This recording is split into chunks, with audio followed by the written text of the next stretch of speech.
BJP के सामाजिक प्रतिनिधि सम्मेलन में जहां सीएम योगी आदित्यनाथ संबोधन कर रहे हैं। जब मैंने प्रस्ताव रखा कि महाराज सुहेलदेव का भव्य स्मारक बनना चाहिए, विजयोत्सव का स्मारक बनना चाहिए बहराइच में, अनिल राजभर ने पुरजोर समर्थन किया, लेकिन दूसरे ने विरोध किया था।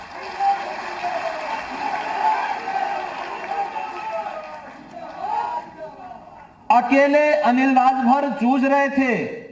इन्होंने कहा था बनना चाहिए, लेकिन जिन्हें वोट बैंक का मोह था वो कहते थे नहीं नहीं नहीं नहीं, इससे ठीक नहीं होगा।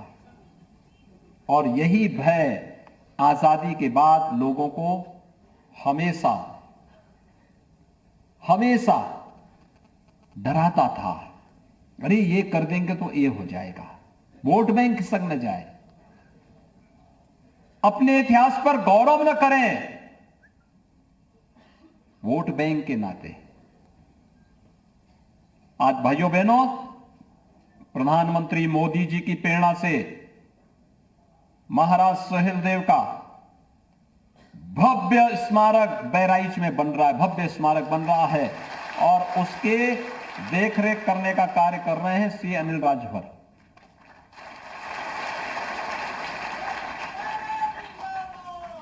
सारे विवादों को पटाक्षेप किया इन्होंने, ट्रस्ट बनवाया, और आज वहां पर कार्य प्रारंभ हो चुका है।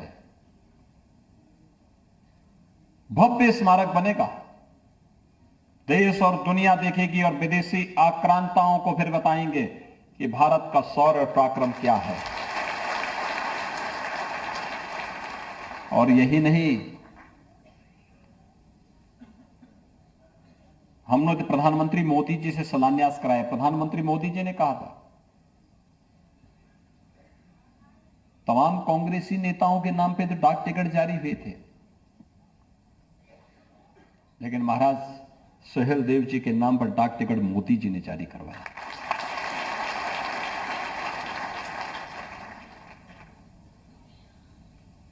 देश के अंदर सैकड़ों संस्थाओं का नामकरण नेहरू खानदान के नाम पर है, जैसे कि भारत को इन्होंने बनाया हो। लेकिन महाराज सुहेलदेव के नाम पर मेडिकल कॉलेज का नामकरण हमारी सरकार ने किया है। बहराइच मेडिकल कॉलेज का नाम महाराज सुहेलदेव के नाम से हमारी सरकार ने किया। अंतर साफ है, फर्क साफ है। एक राष्ट्र रक्षक के रूप में, भारत सम्राट के रूप में, हिंदू रक्षक के रूप में महाराज सुहेलदेव को सम्मान देता है, और दूसरा अपने वोट बैंक खिसकने के नाते कहीं ऐसा ना हो कि घोरी और गजनवी के अनुयायी वोट बैंक देने से वोट बैंक न बन जाए, वो कहीं वोट बैंक उनका खिसक न जाए, इसलिए महाराज सुहेलदेव का नाम ही नहीं लेते। और यही तो फर्क महसूस कराना है आप लोगों को अपने समाज में जाकर के, यही फर्क महसूस कराना है, बोलना है कि हम सबके जातीय स्वाभिमान के प्रतीक और भारत की रक्षा के लिए उस कालखंड में 1000 वर्ष पहले जिस महापुरुष ने पूर्व शौर्य और पराक्रम का परिचय दिया था, उस महापुरुष को आखिर क्यों विस्मृत कर दिया गया, और क्यों कांग्रेस, सपा, बसपा, इस सब के लिए अगर कोई व्यक्ति अपने महापुरुष को भुला करके, विस्मृत करके जबरन हम अपने महापुरुष को अपमानित करते हैं, तो फिर इस पाप से कभी वंचित नहीं हो सकते। जो महापुरुषों को और पूर्वजों को हमारे यहां तो हमने देखा हो ना न देखा हो, हर भारतीय अपने पूर्वजों के लिए वर्ष में 15 दिन का समय आरक्षित रखता है श्राद्ध और तर्पण के लिए। किसी तीर्थ में जाता है, नाम पता न हो या न हो, लेकिन कहता मैं अपने कुल खानदान के उन सभी ज्ञात अज्ञात पूर्वजों को एक साथ श्रद्धांजलि अर्पित कर रहा हूं, उनको तर्पण कर रहा हूं, उनको पिंडदान करता हूं, उनको श्राद्ध करता हूं, ये तो हमारी पहचान है। औरंगजेब का बाप अंतिम समय में जब औरंगजेब ने अपने बाप को कैद करके रख दिया था, तो उसने औरंगजेब को यही श्राप दिया था। उसने कहा, भाई मैं जिंदगी भर इन हिंदुओं पर अत्याचार करता रहा, लेकिन आज मुझे याद आया है, क्योंकि शाहजहां को औरंगजेब ने क्या किया था, दिन भर एक मटकी में पानी दे देता था और 24 घंटे उसी पानी से उसको पूरा काम अपना करना होता था। और तब उसने कहा था कि तू जल्लाद है, अरे तुझसे अच्छा तो वह हिंदू है जो जीते जी तो अपने बड़े बुजुर्गों का सम्मान करता है और मरने के बाद भी तर्पण करता है। अगर हम अपने महापुरुषों को सम्मान न दे पाए तो फिर बेकार है जी। व्यक्तिगत सम्मान कोई मायने नहीं रखता। जिस कुल खानदान के कारण हमारी पहचान बनती है, हमें हमेशा उस पर गौरव की अनुभूति करनी चाहिए। और भाइयों बहनों, मैं तो मानता हूं भारत 150 वर्षों तक विदेशी हमलों से बचा रहा, इसलिए क्योंकि हमारे पास उस कालखंड में महाराज सुहेलदेव जैसा शौर्य और पराक्रमी महापुरुष था, राजा था, हिंदू रक्षक था, इसलिए देश सुरक्षित रहा।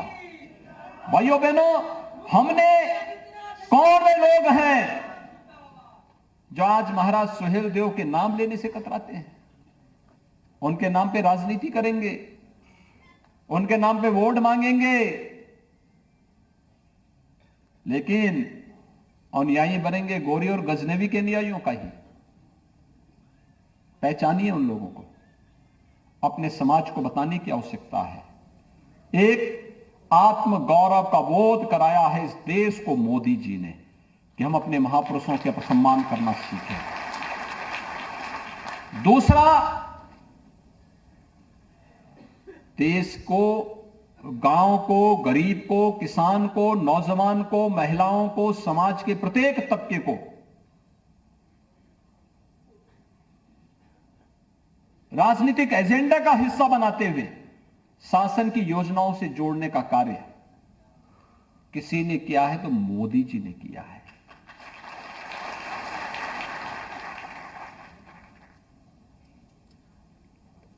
पहले कितने गरीबों को मकान मिलते थे, और मकान भी अगर कुछ मिले, टोकन मनी मिल भी गई,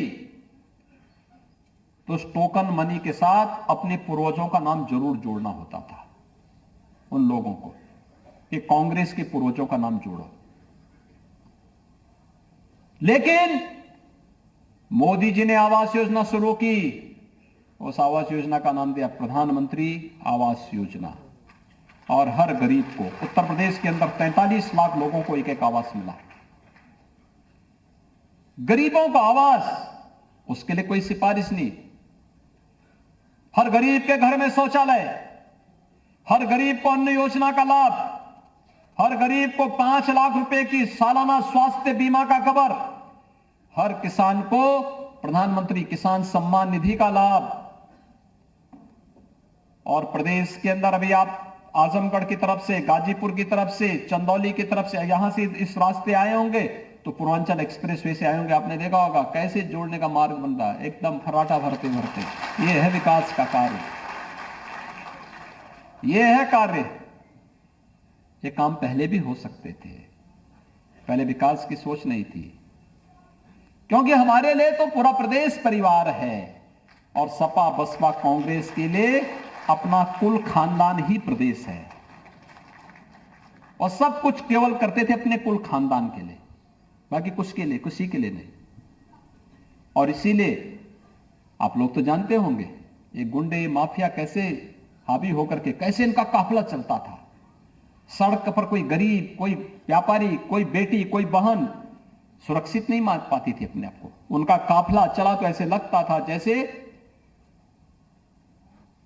एकदम दहशत पैदा करते हुए आज क्या किसी माफिया और किसी अपराधी का तो साहस है कि अपना फराटा भरते हुए सड़कों पर दौड़ सके?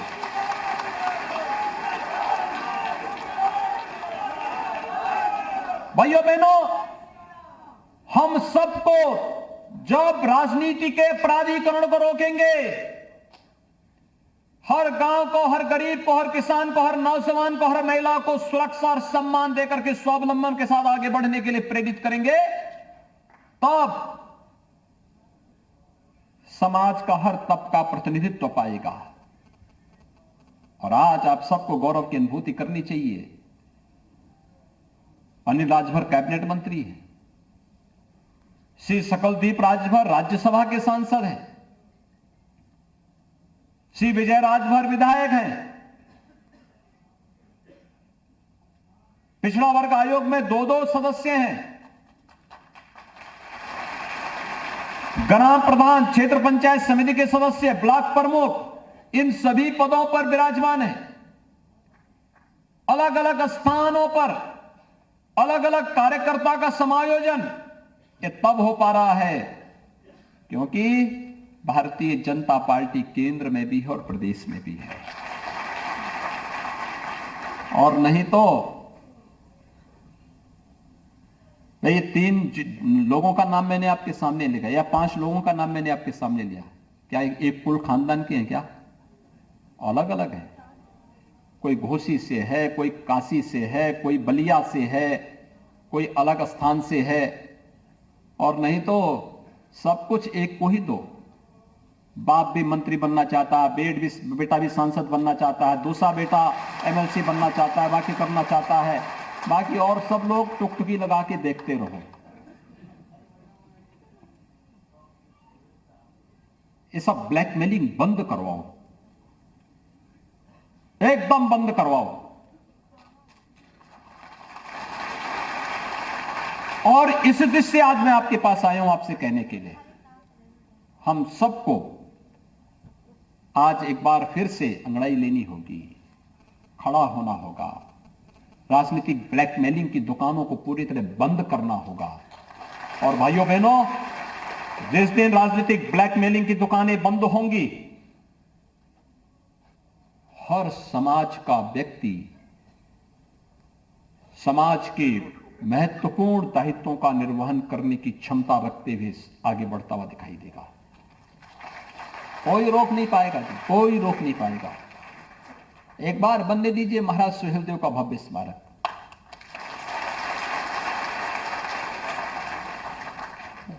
लोग गाजी को भूल जाएंगे।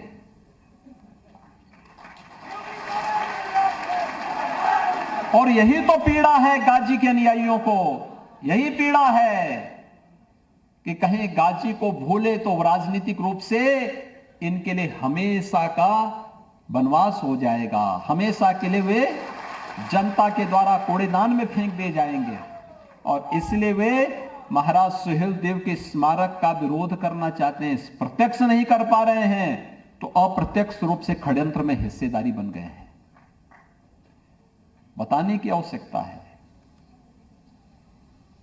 भाइयों बहनों, आप सब आए हैं दीपावली के पहले। आज ये कार्यक्रम जगह जगह चल रहे हैं और मैं तो पिछड़ा वर्ग मोर्चा को इस बात के लिए धन्यवाद दूंगा कि उन्होंने सामाजिक सम्मेलन बहुत अच्छे ढंग से आगे बढ़ाए हैं। श्री नरेंद्र कश्यप जी ने, श्रीमती प्रियंका रावत जी ने,